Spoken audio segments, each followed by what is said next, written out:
Okay, we're identifying a vent that we're pretty sure somehow by testing or by your own personal reactions or visibly there is mold in there. So normally these vents are your friend.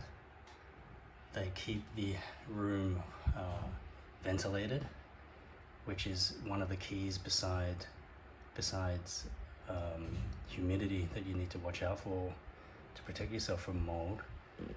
But when these systems in these old buildings break down and the mold is actually coming from the cavity, you need to contain yourself from that cavity.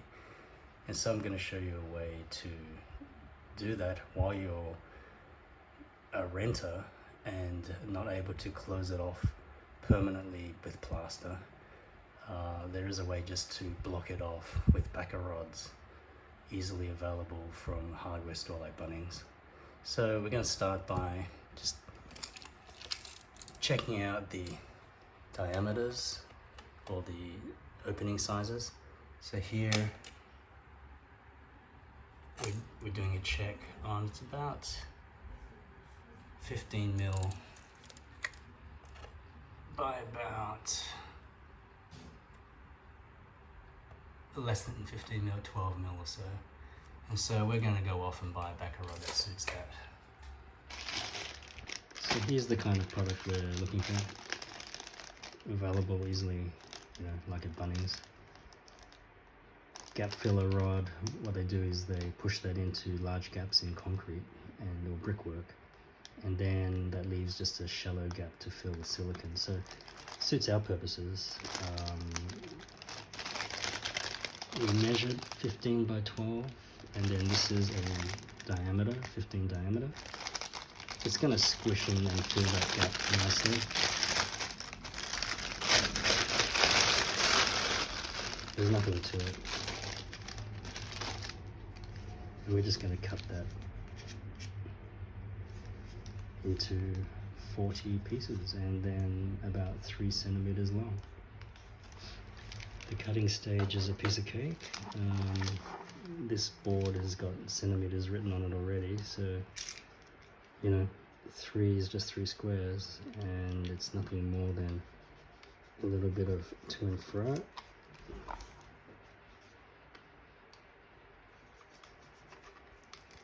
Like so. And here is the way you put the foam backer into the holes. It's a twisting motion. That little click sound is when the back side of it clears the back of the vent and just pokes through. Leaving a little bit for later to pull them out by pliers when you're ready to leave. Also, around this time, you can really feel the difference between the vent air coming in and out, you can feel it, versus what you've just sealed off. Okay, and the last one.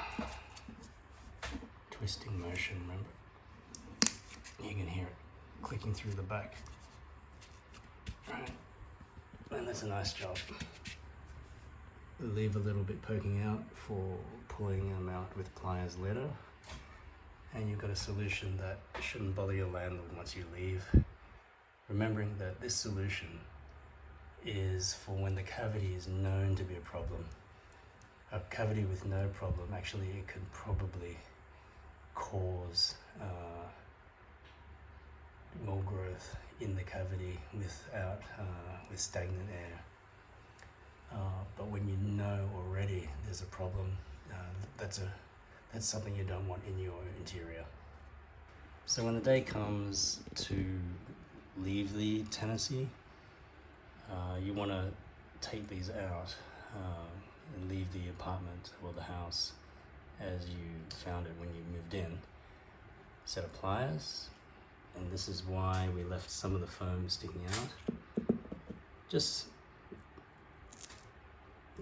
making sure we don't damage any paint. Okay, and it's a simple job of slowly teasing them out one by one. And a pretty good solution of containment for while you've been in the tenancy. Just really slowly teasing them out the way they went in. Okay?